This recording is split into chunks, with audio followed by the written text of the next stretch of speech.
Good morning, guys. Seton HVAC here on a fine Monday morning. It is July 1st, 2024.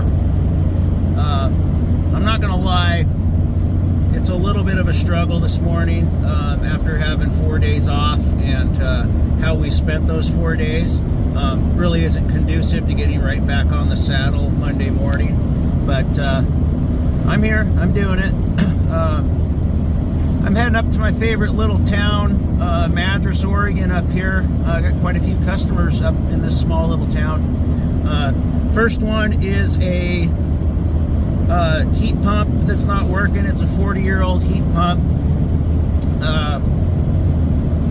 So you know how that goes. I think it's a ream, so it's one of the old rectangle systems, 40 years old, so it's probably R22. So this one could go anywhere from, complete system replacement to, a cap and go. I don't have any info other than the thing's not working. So, not an emergency for him. It has been working for a couple weeks. It was a referral off of Nextdoor, which I rarely get any work from Nextdoor, Nextdoor.com. Usually it's just a bunch of old retired people complaining about their neighborhood and how people drive is pretty much what they usually do on that site. But every once in a while I'll get a bite off of it. So, it's still a blessing. I'll take it.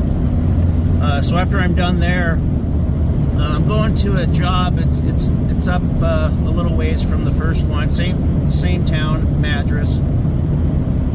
And this one is a job I did. I installed it about 3 years ago. A ream air handler and a ream heat pump. About 2 months ago, I came out and replaced the condenser. The compressor went out for the second time. I did all the usual stuff. I made sure when I installed it, I pulled a good vac. I flowed nitrogen when I brazed. I did everything right. And the compressor just went boom twice. So I came out a couple months ago and I replaced the condensing unit with a Bosch. And it was working fine when I left, and now she says the system's not working. So I don't know if I have an indoor unit issue somewhere. Maybe the TXV's clogged. Who knows? I told him I might just replace that indoor unit with a Bosch so it matches and I know everything's new. I might even just replace that line set too. So, we'll do what we can to get them up and running today. I'm hoping that I can, because we have almost triple digits coming at the end of this week. So I can't leave them without any cooling. I have all my portable ACs lent out right now. So. Gosh, I have a handful of customers that I'm trying to get their cooling going somehow before middle to the end of this week, because it's going to get hot. So I'll try to get you shots of both of these projects today, and yeah, I'll talk to you in a little bit once I get there. There she is, guys. She's an old one.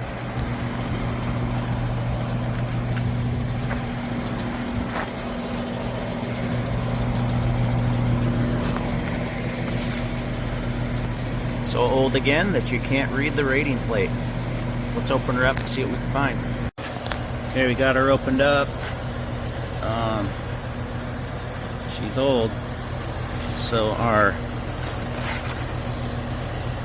suction line is ambient temp. Let's go grab some gauges. Just what I expected. She doesn't have any juice in her.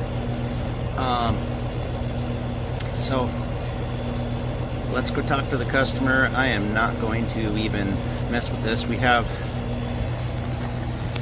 refrigerant lines that go underground into a crawl space. That's where the air handler is. Yeah, we're going to talk about system replacement. It's old. It's probably leaking because they buried the lines. Something I would never do in a million years. I hate when they do that. The leak's under there. It's not repairable. All right, guys, so I talked to the homeowner. She agreed with me, not worth doing anything with this. It's amazing that compressor was still trying to run. God, they built these things like tanks.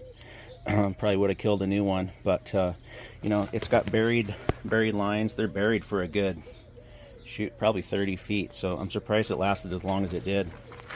So yeah, I'm gonna put her together a quote for replacement, and we'll possibly be back here to do that. Yeah, she's back in here, but my access hole's big enough. It's 21 by 27, so I'm gonna do some ductwork measurements and see if we can get something new in here. See if we can see the model number there.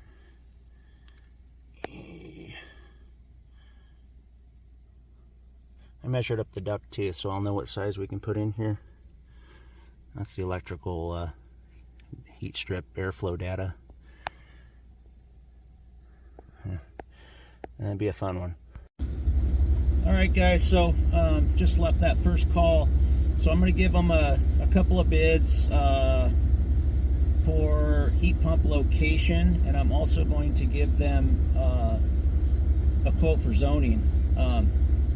Sorry, there was a car going slow by there. I'm going to give them a quote for zoning as well, because I could tell by the way they did the ductwork that there's no way that they're getting airflow upstairs. So I'm going to quote them that. They're open to all the options. You know, there's some really good tax rebates right now, the federal tax credit, and then also the utility rebates that are in place. So it's a good time for them to do this, get rid of this 40-year-old system. Yeah, that line set was, shoot, it went underground about 40 feet. And we're going to have to get really creative to get the new system in there. We might have to move the heat pump just because I don't want to put 40 feet of line height, and I got to go around like 4 corners just for a heat pump change out. The crawl space part of it's going to be hard enough. So I'm going to move on to this next service call, and hopefully I can get you some shots there too. I got it in force right now. Can't get many pictures because there's kids around, but the line's getting cold. I might have to swap this thermostat out. I think it's another Honeywell Vision Pro bad. Don't know yet. See here, I just have the thermostat jumpered out, R and Y, just to keep it energized so I can see what the heck's going on. Unit wasn't shutting off on any error codes or anything, so I don't know. Let's let her keep running and see what I can see. Yeah, so it's definitely not an equipment issue. We're cooling down now. We're at 55. It's getting ready to ramp up past its 55th frequency, on its way up to 100 in force mode, and it's not shutting off on anything. So I think I got another one of these Vision Pros that's shutting things down prematurely. Relays aren't clicking, something. So I think we're going to go ahead and swap him out and see if that solves my issue. Because, I mean, everything's running well. I mean, you force it into cooling, jumper it out, nothing's shutting down. Those Bosch heat pumps are pretty smart when it comes to errors. It'll let you know if something's out of whack. So I'm gonna go ahead and swap this thermostat out. I think I'm gonna give it let it ramp up to 100%, let it run its course, and then if all is well, this thing's going bye-bye. So our return air is 69.4, 69.6. Let's go see what our supply is. So now we got 50.8, 51 on our supply side.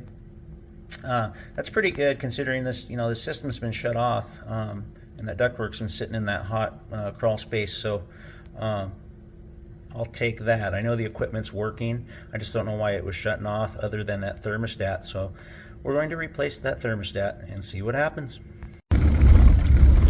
All right, guys, pulling out of that one. So I had to get sporadic video on that one because there was kids running around and stuff, and I'll always keep from videoing when there's children involved. So just kind of got it when I could. So with all that with all that work on this thing, now the original issue was a equipment issue with that ream heat pump I pulled out of there. Absolutely nothing wrong with the Bosch that I put in, made it up to this ream air handler. I jumpered out the wires at the stat, eliminated the thermostat as an issue, and the thing kept running, because before what was happening was it would kick on for 5 minutes and then it just kick off for no reason, which is ridiculous. I'm so tired of these Vision Pro 8000 thermostats